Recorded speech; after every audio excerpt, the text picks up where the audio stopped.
Namangan viloyati Pop tumanida joylashgan 3-sonli texnikumda yoshlarni vatanparvarlik ruhida tarbiyalash va ularni harbiy tayyorgarligini oshirish maqsadida o'tkazilgan tadbirni tashkil etish jarayonida qator kamchiliklarga yo'l qo'yilgan. Bizga kelib tushgan murojaatga ko'ra, mazkur texnikumning 2-kurs talabasining onasi shuni ta'kidladiki, o'sha kuni farzandi harbiy okrug o'quv-dala maydoniga jo'nab ketish vaqtida transport xarajati uchun 15 ming so'm puli bo'lmagani sababli yoshlarni chaqiriqqa qadar tayyorlash fani ustozi tomonidan qo'pol muomalaga uchragan va texnikum talabalar oldida kamsitilgan.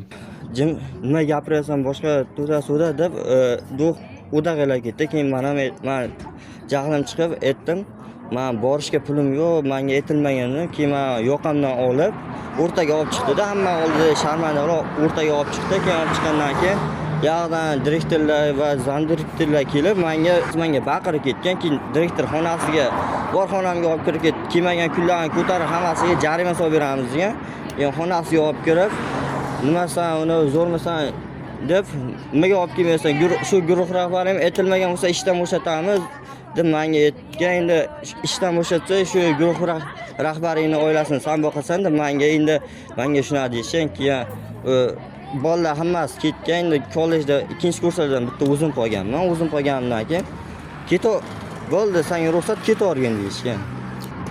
Boshqa joylarda masalan o'zim bilan uni chekka joylarda boshqa shuna muomala qilsa eshitmamas. Mana bu endi ko'pchilikni oldida olib chiqib endi izohlashing to'g'ri emas-da bu. O'zimga ham yoqmaydi, chunki shunga asabim buzildi, Allohsmani. Eng tashvishlisi shundaki, bu tadbir viloyat hokimining tegishli topshirig'iga asosan mas'ul tashkilotlar biriktirilgan bo'lishiga qaramasdan, talabalarni poligonga olib borish uchun avtotransport hamda yo'l harakati xavfsizligi ta'minlanmagan. Aslida o'sha yo'l harakati xavfsizligi xodimlari nazoratida borish kerak. Biz bu safargi bo'lgan tadbirda o'zimiz tashabbus bilan chiqdik. O'quvchilarni ham o'zi xohladi. O'sha o'quvchilarning tashabbusi bilan avtobuslar chaqirtirdik. 3 ta avtobus.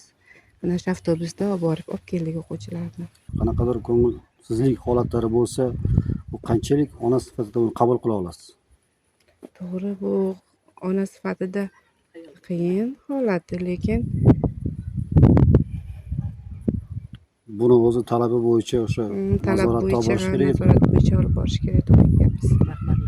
Unga ham guruh rahbarlari, ishlab chiqarish ta'lim ustalari, keyin dars yo'q o'qituvchilarni ham biriktirganmiz, ana shu o'quvchilarni xavfsizligini nazoratga olish maqsadida. Ammo amalda texnikum rahbariyati tomonidan bu masala mas'ul tashkilotlar bilan hal etilmasdan, o'quvchilardan avtobus yo'l haqi uchun pul yig'ilgani ma'lum bo'lmoqda. Haqiqatda ham xatti-harakatlarini oqlamayman. Ta'lim muassasasidagi hozir agar siz aytgan darajada bo'ladigan bo'lsa, uni oqlanmaydi.